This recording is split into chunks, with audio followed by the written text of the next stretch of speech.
Hello, Namaskar. This is First Post and you're watching Vantage with me, Palki Shah.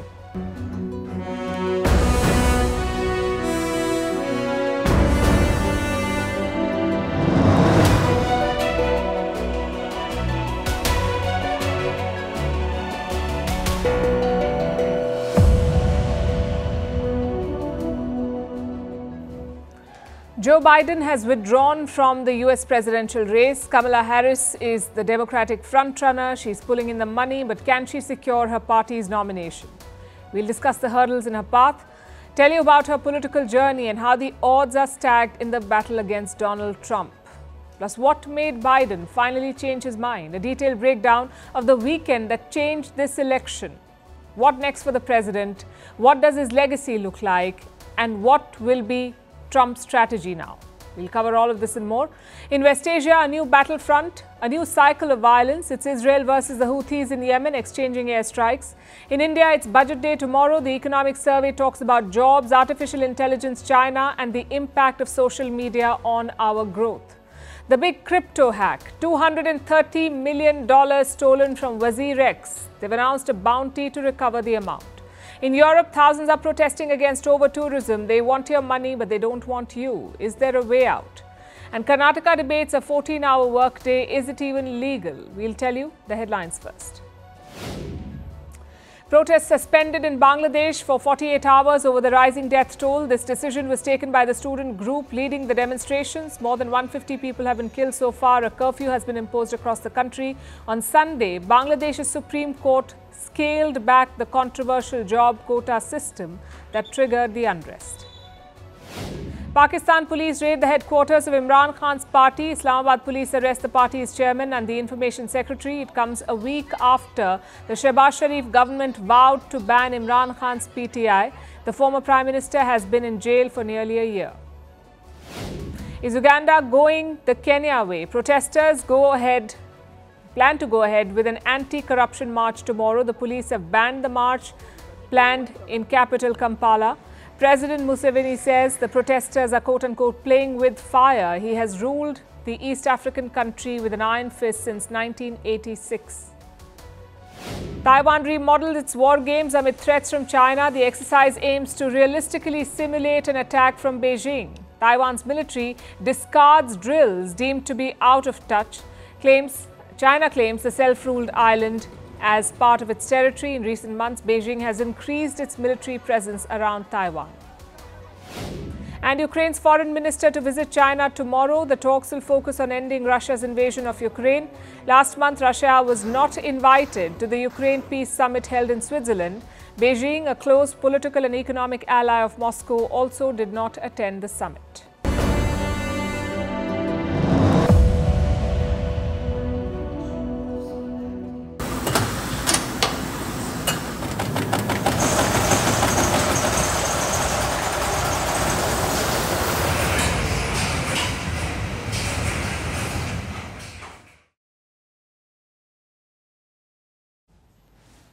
It has finally happened. Joe Biden is out of the race. He brazened it out for weeks.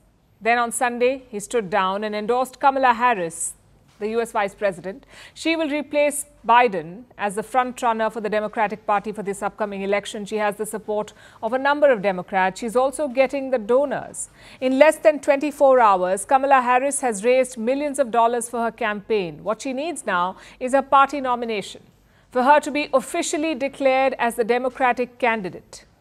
And that won't be easy. Tonight, we'll discuss why. How Biden's exit, though expected, has completely changed this election.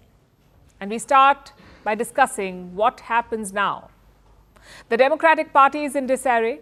Biden has left at the 11th hour. Nothing like this has ever happened before. No candidate has left the race this late.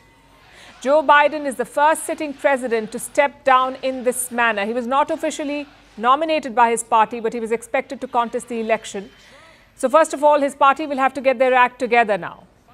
They don't have much time, just a little over 100 days to regroup, to name a new ticket, to revive the campaign and to fight Donald Trump. It's a formidable challenge. Some Democrats are still coming to terms with what has happened, while Biden is still in isolation. He's recovering from a Wuhan virus infection. He made this announcement from isolation. For 3 weeks, he resisted a growing chorus of Democrats who were urging him to step aside. Until yesterday morning, a number of Biden's close aides still believed that the president was very much in the race and willing to fight it out. But by afternoon, everything changed. Biden first called up Kamala Harris, then he summoned his team. And as he was speaking with them, this letter was released on social media, apparently written by the president himself, announcing his exit from the electoral race. Here is what he wrote, and I'm quoting, "I believe it is in the best interest of my party and the country for me to stand down and to focus solely on fulfilling my duties as president for the remainder of my term." A wide range of Democratic voters have welcomed this announcement. I think that it was a brave decision for him to step down, well, to pull himself out of the race. Like, it makes sense. I mean, I'm a Democrat. I think we kind of sort of have to do whatever it takes to try to beat Trump, just given kind of what he represents and how damaging a Trump presidency could be from my perspective. A few minutes later, Biden released a follow-up message a few minutes after he announced that he was stepping out of the race, and he endorsed Kamala Harris, who was then quick to respond and thanked Joe Biden for the endorsement. Here is what she said. "My intention is to earn and win this nomination." Her team wasted no time after this. They do not have the luxury to waste time. Barely hours after the announcement, they started making phone calls to secure endorsements from other Democrats. Harris soon had the support of several high-profile leaders of her party like Bill and Hillary Clinton, California Governor Gavin Newsom, and Transport Secretary Pete Buttigieg, just to name a few. I'm endorsing Vice President Kamala Harris because she's ready to step up, bring our party together, go toe-to-toe with Donald Trump, and win in November. The support for Kamala Harris is growing. All 50 state chairs of the Democratic Party back her, all 50 of them. She also has endorsements from more than 150 Democratic lawmakers in the U.S. Congress and governors in Democratic states ruled by the Democratic Party. Plus the donors, they're backing Kamala Harris. In less than 24 hours, she has raised more than $50 million in grassroots donations. And that's not all. She'll also get access to Biden's war chest. That's another $90 million in cash. Hours after the announcement, her campaign team moved the Federal Election Commission. This is the agency that oversees elections in the United States. The Biden-Harris campaign would be redesignated now. This is like changing your account name. Earlier, these funds were in the name of Biden and Harris. Biden was the presidential candidate, Harris the vice presidential candidate.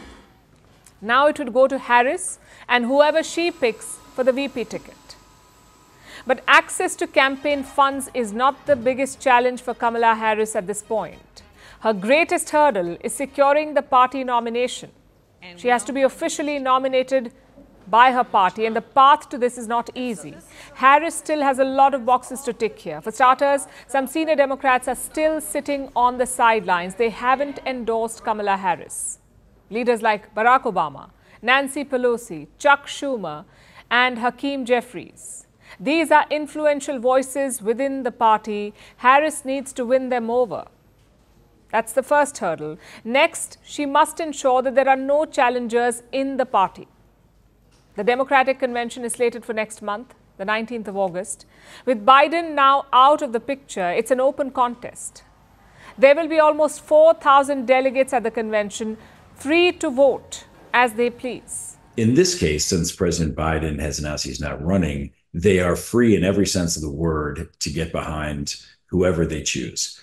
So what we will see is, this is an unprecedented process, at least in recent history. And we will see a process by which these delegates will have to choose who will be the Democratic nominee. Earlier, they were all backing Biden unanimously. But now, if there are multiple candidates in the fray in the Democratic Party, the delegates may be divided. What does one need to challenge Kamala Harris for the nomination? 300 votes. That's all that you need. 300 out of 4,000 votes. If a leader secures these 300 votes, they can throw their hat in the ring. They can contest the Democratic nomination. This is what you call an open convention. It's a possibility. So far, no one has challenged Harris, but she cannot afford any last-minute surprises. So she needs to lock in the delegates well before the convention. That's the second hurdle. And finally, she must find a running mate, her vice presidential pick. It's one of the most important decisions that she will take. So who will be her deputy? Quite a few names are doing the rounds, like Roy Cooper from North Carolina, Mark Kelly from Arizona, J.B. Pritzker from Illinois, Andy Beshear from Kentucky, and Gretchen Whitmer from Michigan. Now, usually a candidate has months to decide whom to pick, but Kamala Harris will have to take this call within days. And once she's done with all of this, she will have to find a winning strategy to beat Donald Trump, who is already, by the way, playing down her candidacy. Trump says Harris would be easier to defeat than Joe Biden. So this is a once-in-a-lifetime opportunity for Kamala Harris. She has a chance to become the president of the United States, but to do this, she will have to overcome incredible odds. I, Joseph Robinette Biden Jr., do solemnly swear that I will faithfully execute the office of President of the United States. But there's more to do, and I'm reluctant to walk away from that. I am running, and we're going to win. And I think I'm the best qualified to win. I beat him once, and I will beat him again. When you get knocked down, you get back up.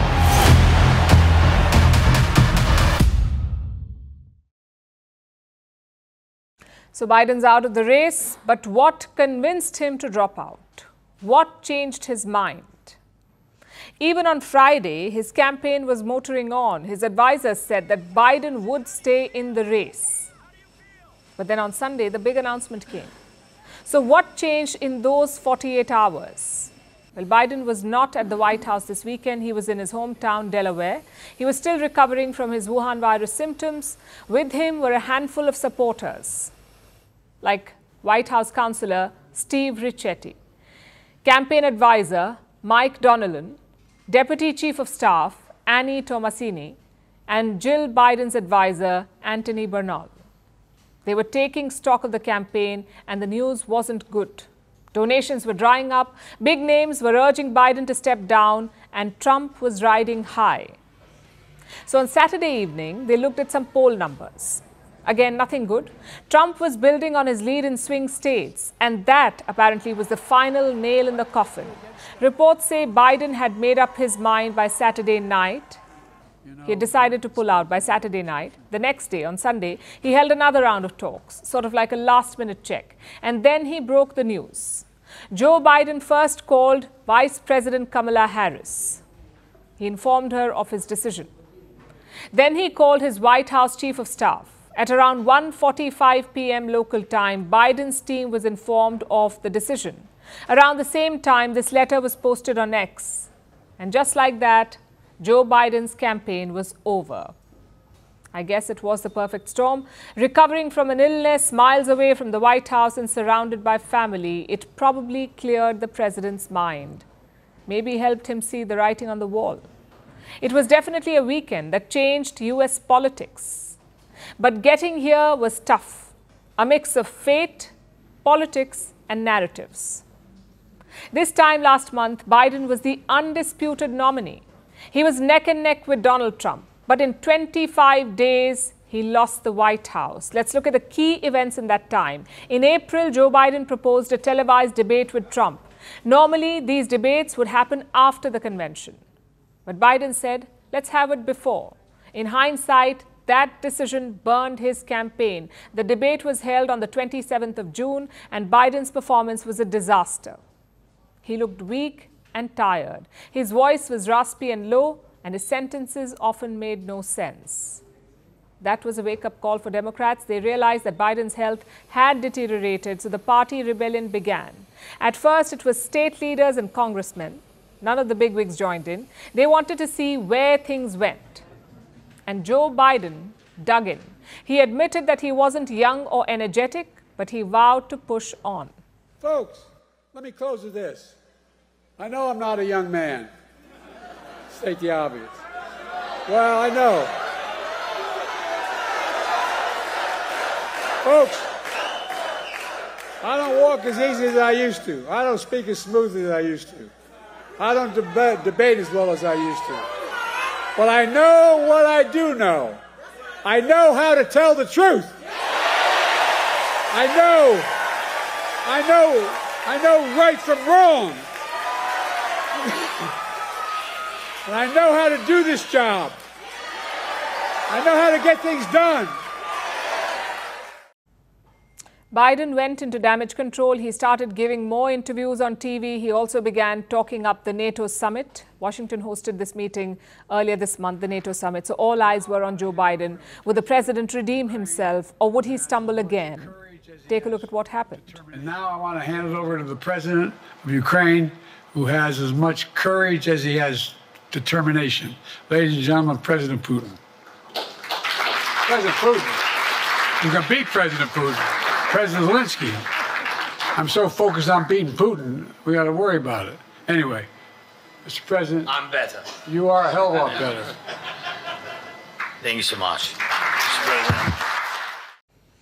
After that, the floodgates opened. Hollywood actor George Clooney joined the rebellion. He's a top Democratic donor.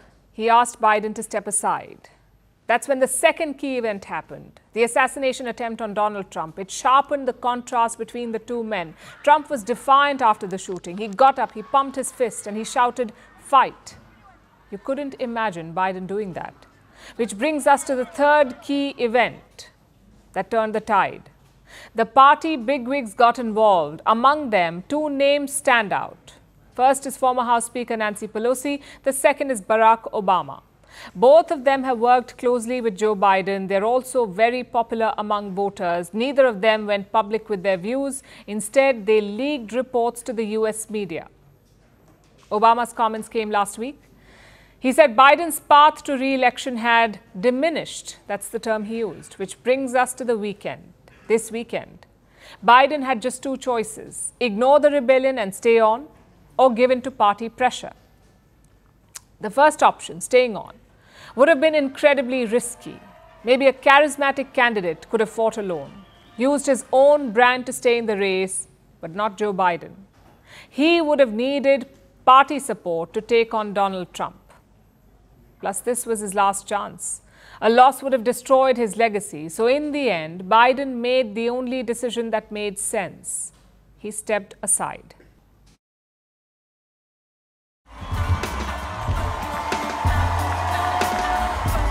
But while I may be the first woman in this office, I will not be the last. Because every little girl watching tonight sees that this is a country of possibilities.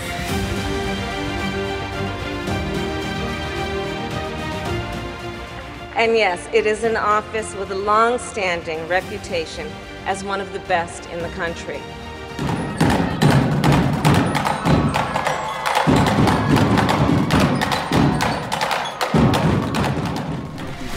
I do.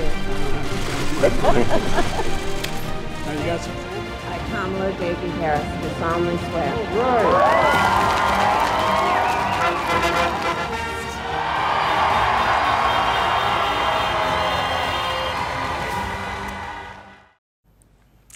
The focus has shifted to Kamala Harris. Biden has endorsed her. She is his vice president. Now he wants her to be the Democratic nominee. Logistically, she's the natural heir.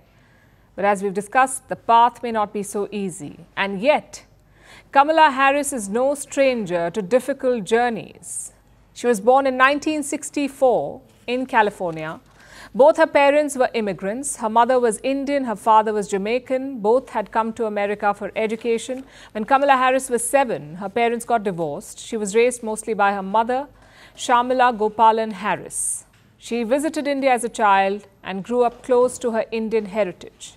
But she was also close to her black identity. She went to study at Howard University, one of America's premier black colleges.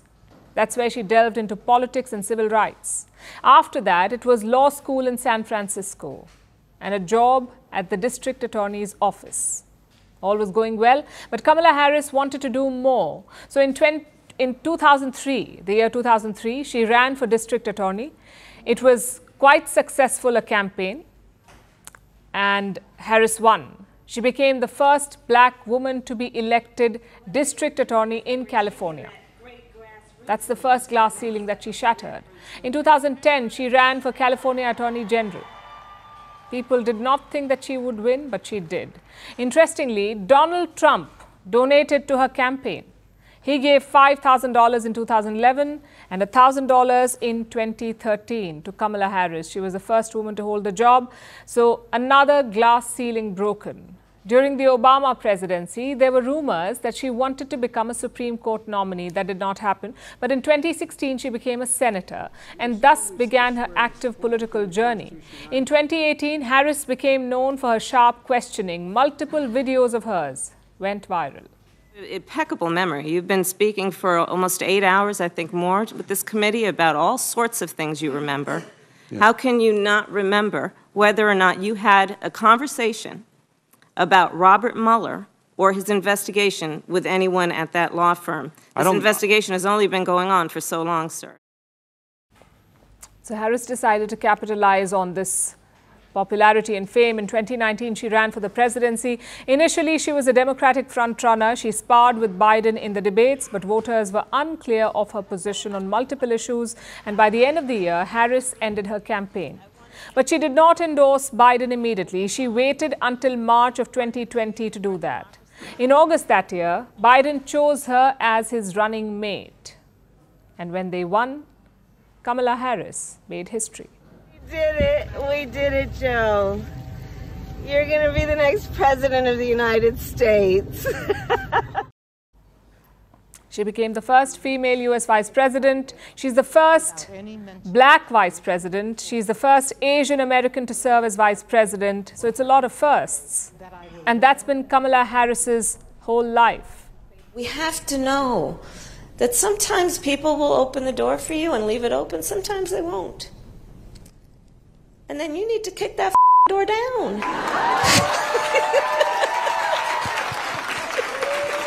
Excuse my language. So can she kick down the door to the Oval Office? It will be very tough. Her appointment may have been historic, but Harris's term as vice president has been lackluster. She did not stand out. In the first year, her approval ratings were at 28%, which is lower than former Vice President Dick Cheney, and that's saying something. He was the architect of the Iraq War. Harris fared even worse than that, although a lot of observers say that Harris was like a typical vice president. She backed Biden's policies. She wasn't in the spotlight very much. She defended him during the debate about his age. She did everything that a vice president is expected to do. So she's been a fair vice president. But will this resume be enough to cross the next hurdle? Can Kamala Harris beat Donald Trump? His campaign is already taking shots at her. They're saying that she will be easier to beat. But here's what the polls say. Donald Trump is at 48%. Kamala Harris is at 46%. Technically, she's trailing, but she's doing better than Joe Biden. Can she build on this? At this point, she's fighting on two fronts, one against Trump and the second against her own party. You see, the Democrats haven't been too sure of her. She's been criticized for her policies, for not being able to take a stand. Some Democrats believe she did not live up to the hype, that she lacks the charisma to lead the party. Regardless, they don't have much of a choice. Kamala Harris has Joe Biden's backing. Some top Democrats are rallying for her. She's raising money and she has a renewed support base. And she has time till August 19 to become the Democratic nominee. Biden has already tipped the scales in her favor. Now she must play all her cards right.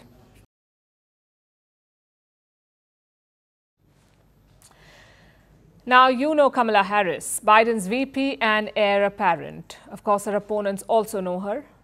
They know her well because the Republicans have been preparing. They've been studying up in case this happened, in case Biden withdrew. The Republicans suspected that Harris could become the Democratic nominee, so they had some attacks ready. They even tried them out this weekend, even before Joe Biden threw in the towel. Take a look at this. From the moment we take back the White House from crooked Joe Biden and Kamala, I call her Laughing Kamala. You ever watch her laugh? She's crazy. You know, you can tell a lot by her laugh. No, she's crazy. She's nuts. But there's some bad news, actually. The Vice President, Kamala Harris, she doesn't like me.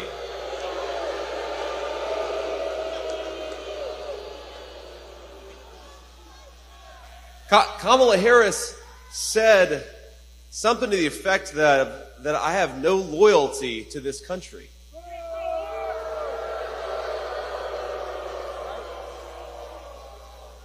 Well, I don't know, Kamala. I did serve in the United States Marine Corps and build a business. What the hell have you done other than collect a check? What has she done other than collect a check from her political offices? And we have to give her credit, my friends. She did serve as border czar during the biggest disaster, open border that we've ever had in this country. Both Trump and his running mate attacked Kamala Harris. Trump went for the personal attack. He called her crazy. He also said, and I'm quoting, "Harris will be easier to beat than Joe Biden would have been." Now, those are standard Trump moves, ridicule and mind games. His VP pick went the other way. J.D. Vance took aim at Kamala Harris's track record on migration. Kamala Harris is in charge of securing America's southern border from Central American migrants. In July 2021, she announced a new strategy to address the root causes of migration from Central America. It's been 3 years, and she hasn't been able to address those root causes. So expect the Trump campaign to hound Harris about this. Another line of attack is how Harris enabled Biden, and this too has begun. Republicans say that Kamala Harris covered up Joe Biden's frailty and pretended that everything was fine. Expect this to be a recurring theme over the next couple of months. There will be other attacks, personal attacks and attacks on her track record as vice president and as a prosecutor before that. This is what the Republicans will go after. It's almost guaranteed. But there's more to a U.S. presidential race than just attacks. One of the other important factors is money. And yesterday, Kamala Harris got quite a bit of that. The Democratic Party received more than $50 million yesterday. In terms of donations, it was the biggest day for the party in at least 4 years. And this new war chest will be used against the Republicans, which is a problem for Trump. The Republicans were on course to surpass Democratic donations. Funding for Biden had dried up, especially after his disastrous debate against Trump. But now, Democratic supporters could be energized and more willing to loosen their purse strings. This might allow Harris to outspend Trump and reduce the popularity deficit in key swing states. Look at this poll from two battleground states, Pennsylvania and Virginia. It was conducted before Trump was shot, so it is a bit outdated. But one thing is clear here. Kamala Harris outperformed Joe Biden. The swing states leaned more towards the Democrats when Harris was the candidate. Trump has managed to create a gap between himself and Biden. That gap is narrower when he faces Harris. Add millions of dollars into that mix, and Trump could have a real challenge on his hands. But this does not mean that it will be smooth sailing for Harris. Remember, she's still polling behind Trump overall, and her rise will bring its own challenges. Two in particular, racism and sexism. In its history, the U.S. has elected only one African-American president, and that's Barack Obama. It has never elected an Asian American. Kamala Harris has a mix of both ancestries. Then there's the sexism. Only once before has a woman been a top U.S. party's presidential candidate. That was Hillary Clinton back in 2016. And she too was defeated. She was defeated by none other than Donald Trump. Throughout the 2016 campaign, Clinton faced sexist attacks. There was a flood of sexist anti-Clinton merchandise. Kamala Harris may face the same, if not worse, especially if Trump decides to lead a sexist campaign. So will Trump and the Republicans employ those dark arts, or will their campaign only focus on the issues? We'll see over the next 105 days. It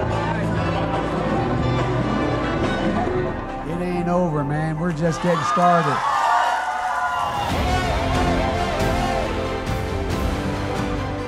Let me say it as simply as I can. Yes, I accept your nomination to run and serve with Barack Obama. This also gives the internet one last chance to talk about our bromance.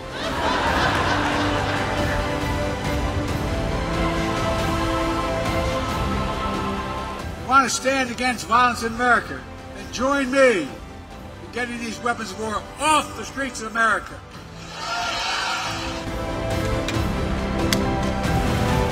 I'm a proud Democrat, but I will govern as an American president. I'll work as hard for those who didn't vote for me as those who did. Let this grim era of demonization in America begin to end here and now.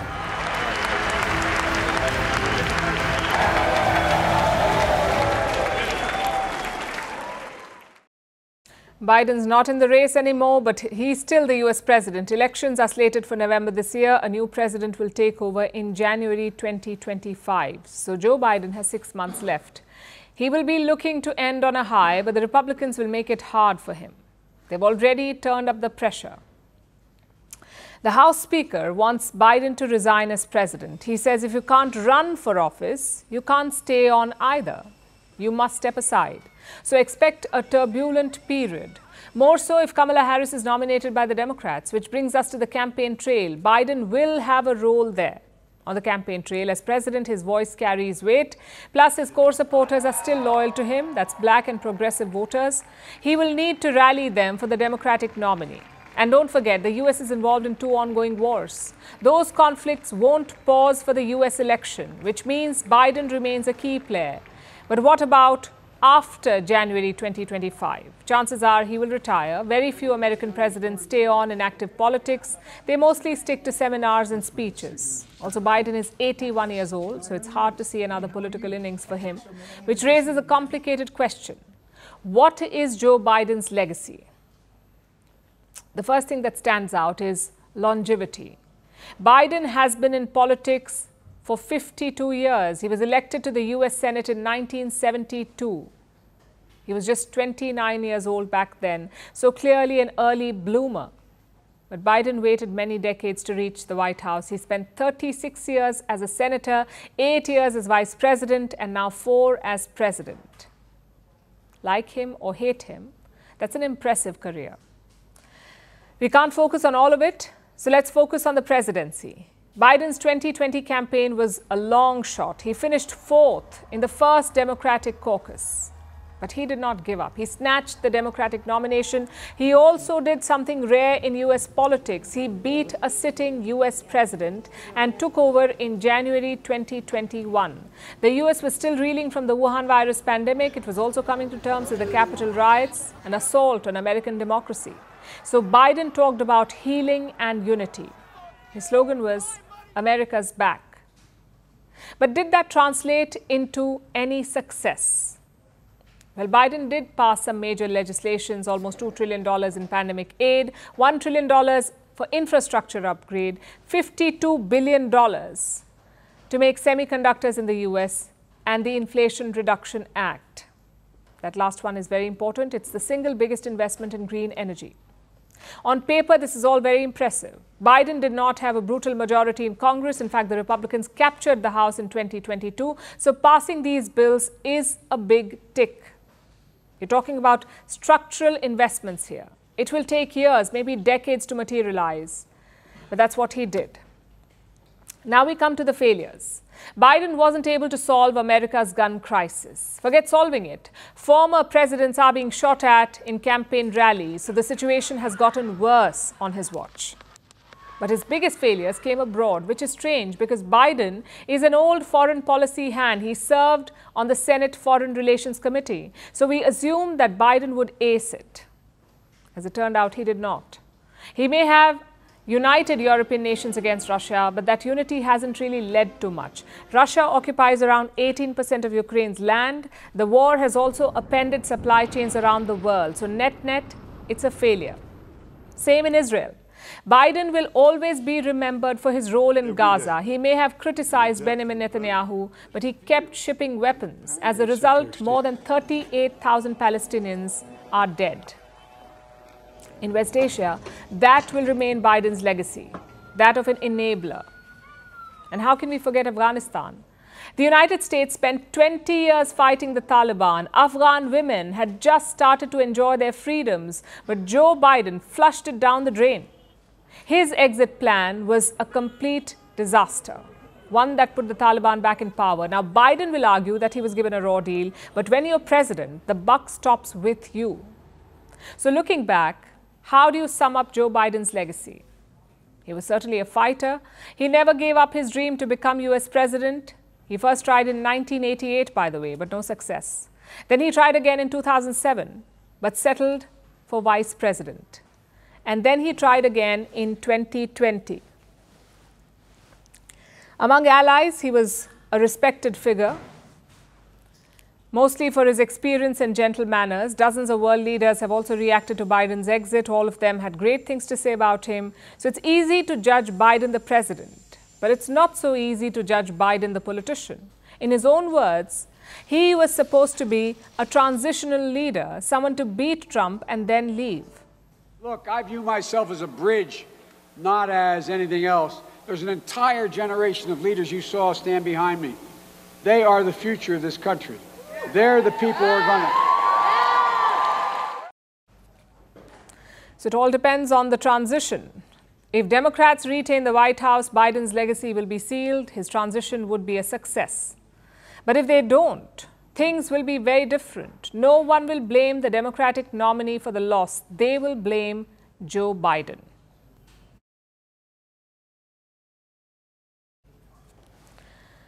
Now we turn to West Asia and the escalating conflict between Israel and Yemen, or rather, a Yemen-based group, the Houthis. They are armed rebels, much like Hamas in Gaza. The Houthis control Yemen, and they have been launching attacks from the country. For months now, they've been attacking ships in the Red Sea. Any vessel with a link to Israel is in danger here. This is to put pressure on Israel. This is to show solidarity with Hamas and the Palestinians in Gaza. But on Friday, the matter escalated. A Houthi drone hit the Israeli city of Tel Aviv. It was an unprecedented strike, a Houthi strike inside Israel. And Israel could not leave it unanswered. So on Saturday, Israel struck back. Israeli jets conducted an airstrike inside Yemeni territory. And this has happened for the first time since the Gaza war began. And now the Houthis are not taking this sitting down, so they have vowed to retaliate, setting in motion another cycle of violence. Here's our report.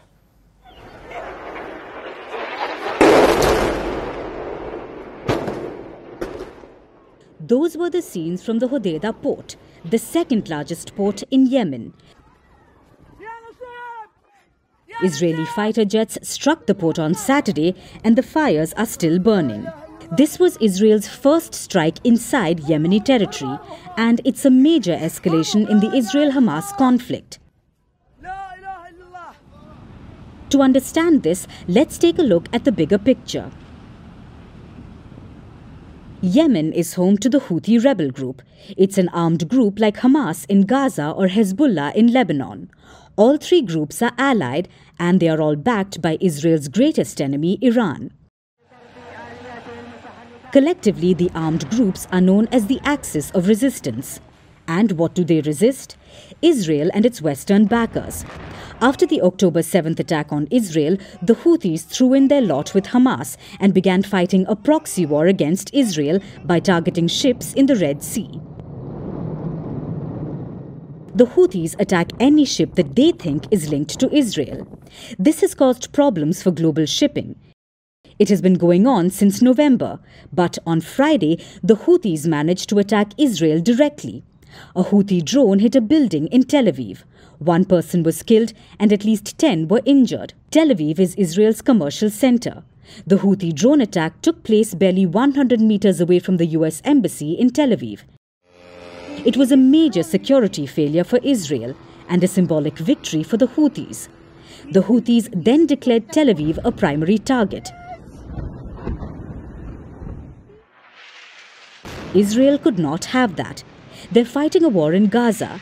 They are constantly exchanging border fire with Hezbollah in the north. The last thing Israel wants is regular attacks from a third enemy. So Israel decided to send a message via airstrike. That's why the Hodeidah port is still ablaze.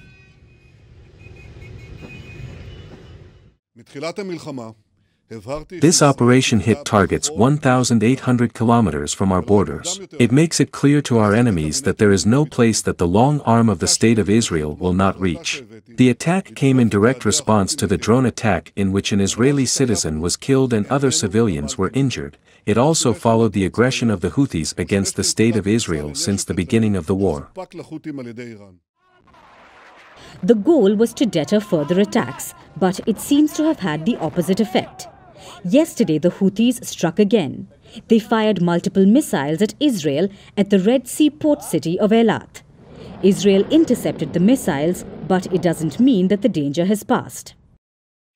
The Yemeni Houthi armed forces confirmed that they will respond to this flagrant aggression and they will not hesitate to strike the vital targets of the Israeli enemy, while reiterating that Tel Aviv is an unsafe area. Before Friday's attack on Tel Aviv, Israel may have dismissed this as an empty threat. But now it needs to be on high alert. Another front seems to have opened in its war with Hamas. Will Israel be able to defend itself as it is attacked from all sides?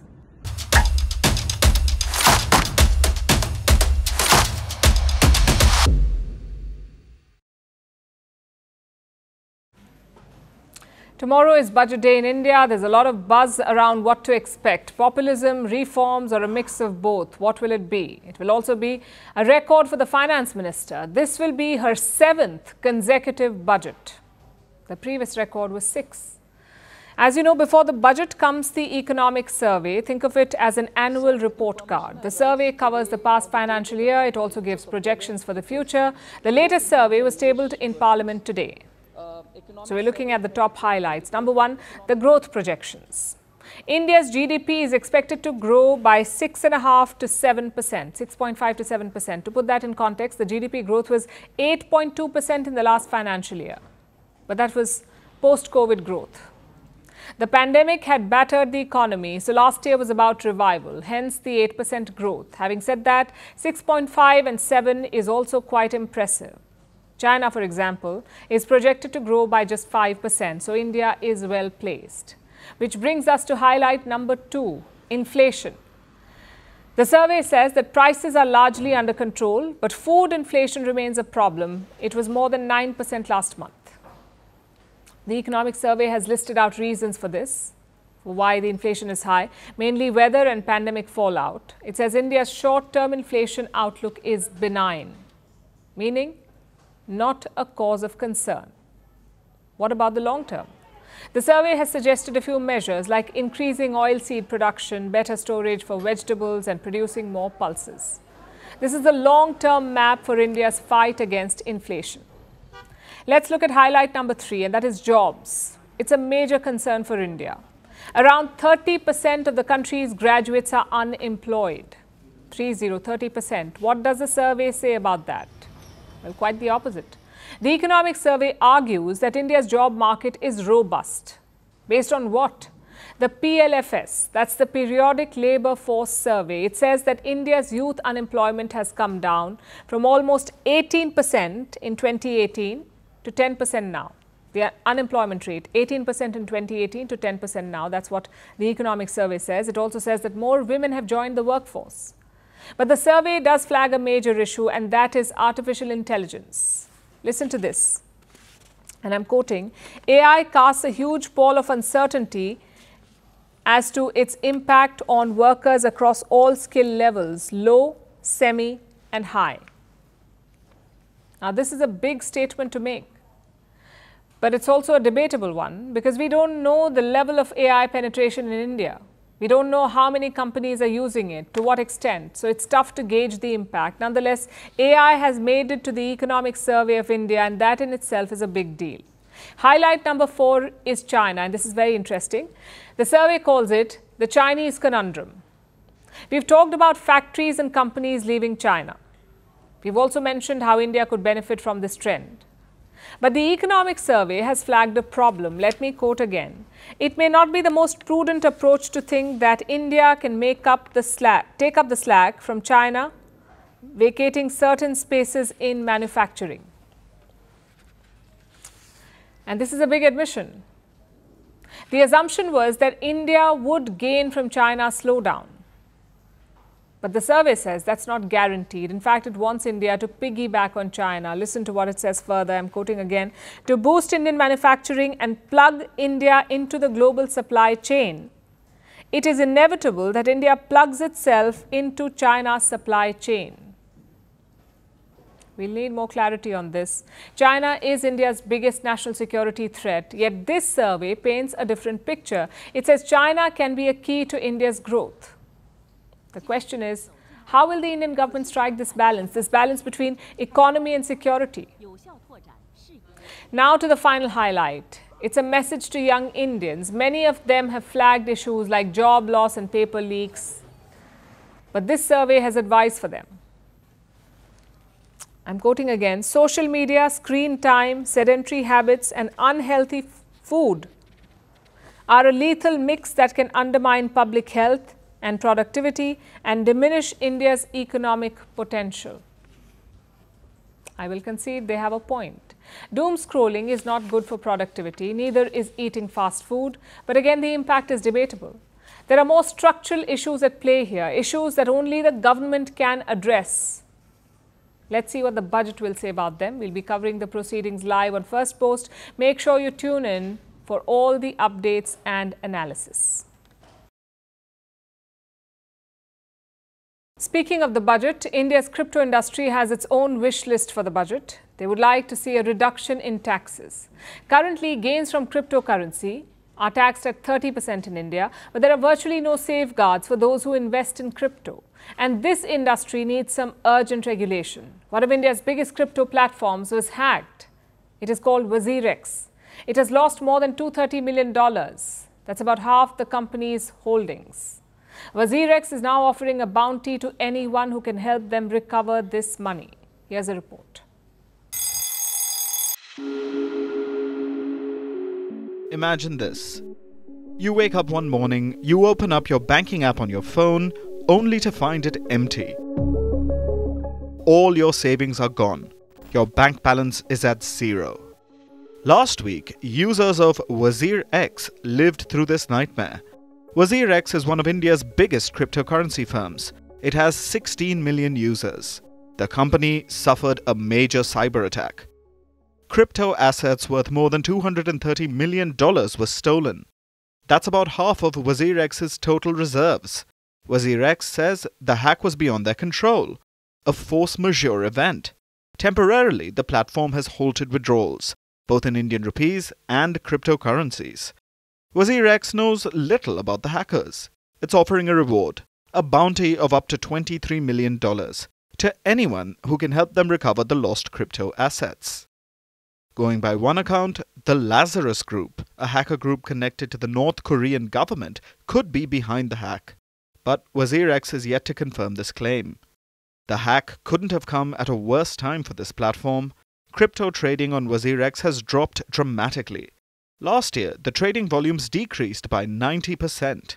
This was after the Indian government introduced a crypto tax.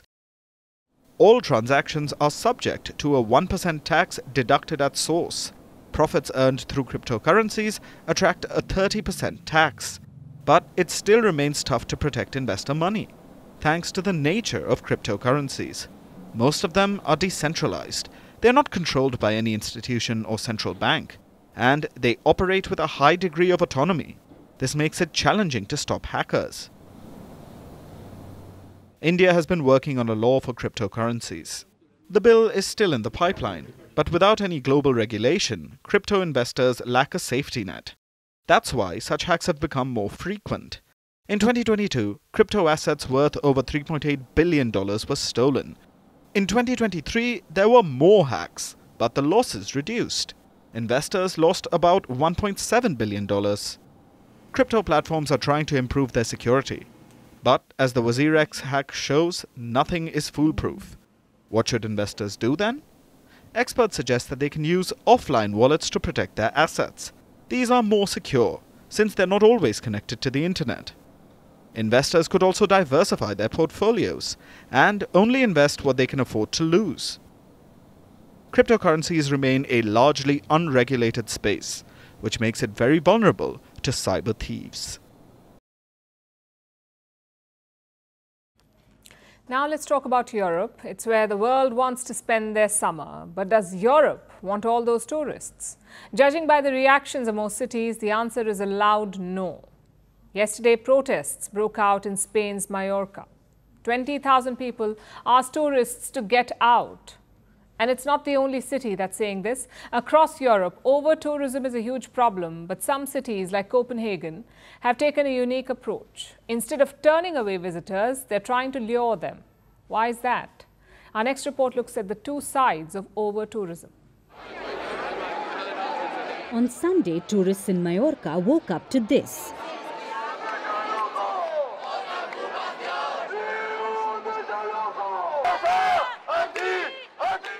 "20,000 people on the streets with posters asking tourists to go home." Mallorca is no stranger to this sight. In May, they witnessed a similar anti-tourism protest, but this time it was bigger. Well, yes, we are here protesting because the situation is unsustainable. It is occurring outside our homes, and half of the houses and other things are increasing prices uncontrollably. It's a protest not against tourism because I think it's not against tourism, but against these government policies that make us realize that we live on an island that has limits like we do, and the island can't grow in this way. The Balearic Islands are an archipelago of eastern Spain. It has 3 main islands: Mallorca, Menorca and Ibiza. Last year, 17.8 million people visited the islands, and the figures are expected to be higher this year. But can the islands handle that? The residents don't think so. They say the current model is destroying the islands. It's stretching public services to a breaking point, harming natural resources and making local access to housing difficult.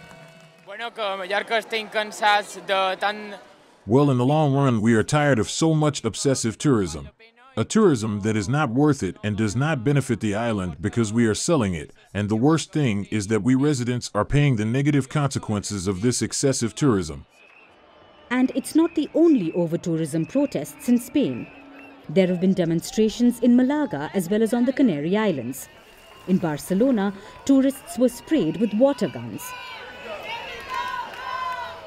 Now, Spain is the world's second most visited country. These places are tourist hotspots, but with every passing day, they are becoming more and more hostile. And it's not just a Spain phenomenon, Europe has a tourism phobia. Greece wants to keep crowds of tourists out. Croatia has imposed road bans. Amsterdam is banning cruises. Florence has banned short-term rentals. In Paris, tourist tax on hotel rooms are up by 200%. Portugal is charging tourists for antisocial behavior, like playing loud music and drinking on the streets at night. So local and state governments are under pressure. They need tourists to keep the economy running, but overrun cities and unhappy residents rarely make a good picture. But some nations like Denmark have a solution. While the rest of Europe wants tourists out, Copenhagen is offering rewards for tourists to visit. But there's a catch. Copenhagen doesn't want just any tourist, they want well-behaved travelers, those who are conscious of the environment. So the National Tourist Board has started a program. And it's sort of like a rewards scheme. If you ride a bike or take public transport or help clean rubbish or even bring reusable cups, you will be rewarded for your behavior. What do the rewards look like? It ranges from free coffees to complimentary cocktails. So the Danish capital has a unique solution. Reward tourists and they will behave better. But will it work for the rest of Europe? We don't know yet. But here's something we do know. By 2030, the world will have over 2 billion tourists. Countries will not be able to keep all of them out. So they might want to try other ways to deal with the problem of over-tourism. If you've had a tough Monday, spare a thought for the US President, who is now serving his notice period. Or the techies of Karnataka, who may have to spend 14 hours at work every day. If the state government has its way, that's what's in store for them, a 14-hour workday. It's both outrageous and dangerous. And the second such misfire from the same team. Last week, they were in the news for proposing job quotas in the private sector. We told you about this.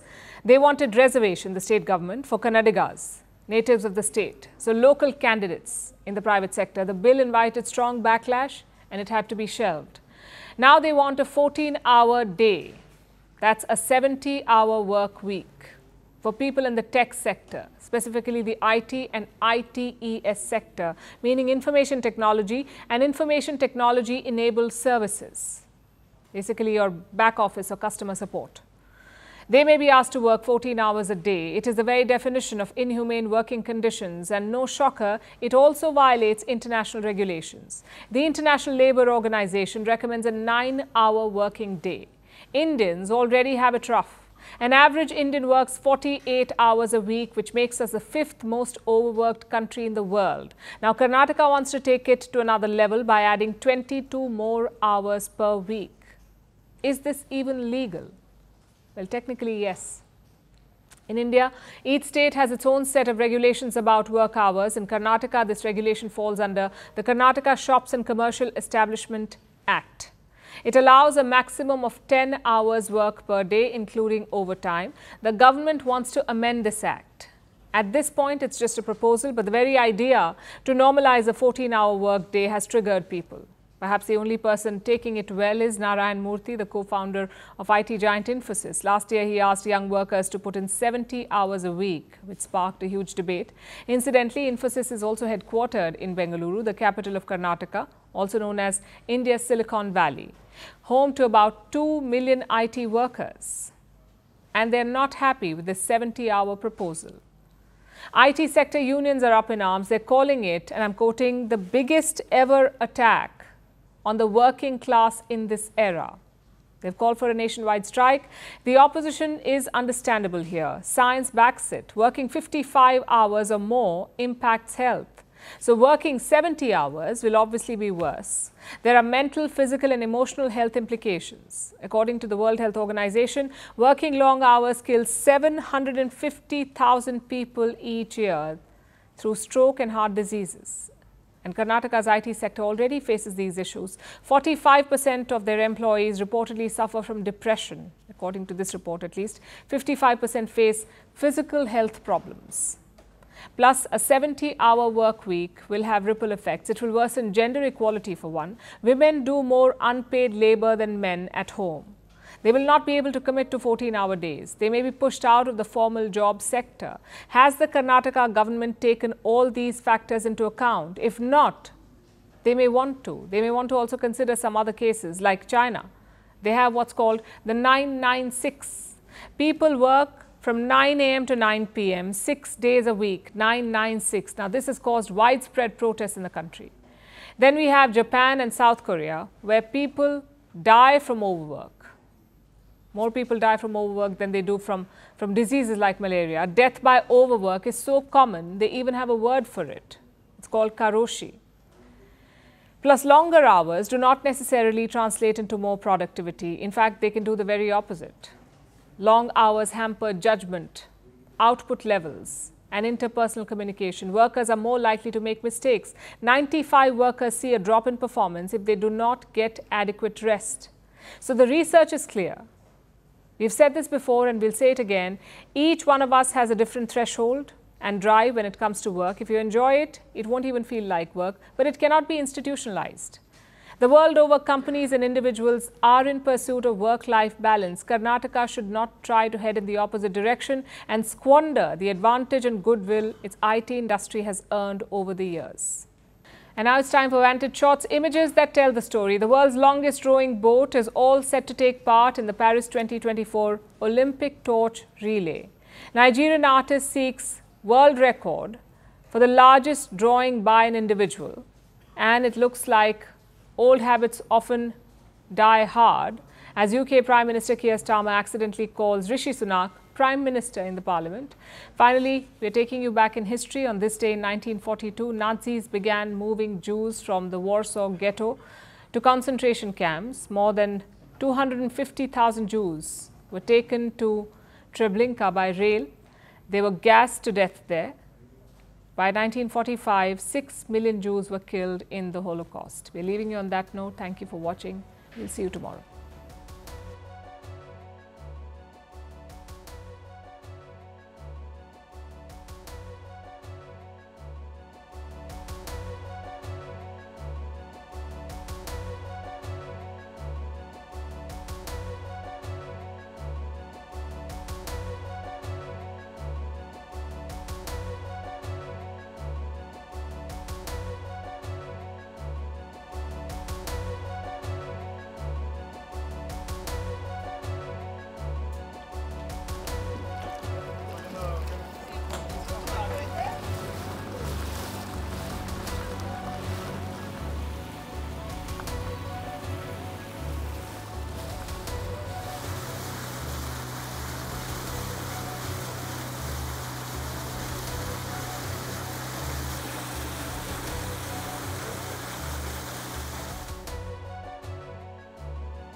In relation to the particular point, the Prime Minister, the Leader of the Opposition, old habits die hard.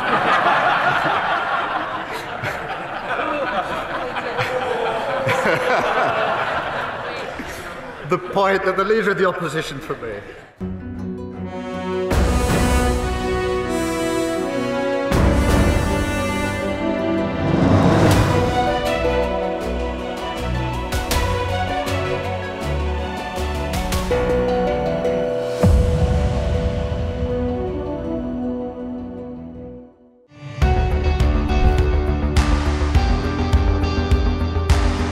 Across continents, one powerful news source.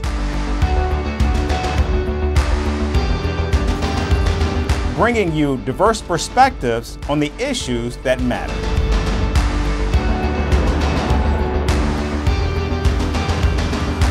We go beyond the boundaries to give you that little extra about every sporting moment.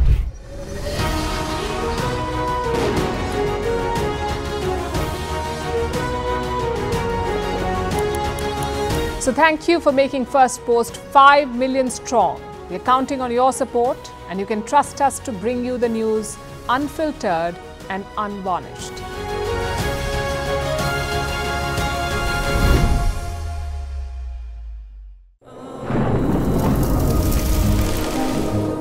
Climate change is on our doorstep. It's time for a revolution to take root. And it starts with 1.4 billion Indians. It starts with one tree for humanity, one tree for Mother Earth, one tree for our future. Project One Tree, a News 18 network initiative.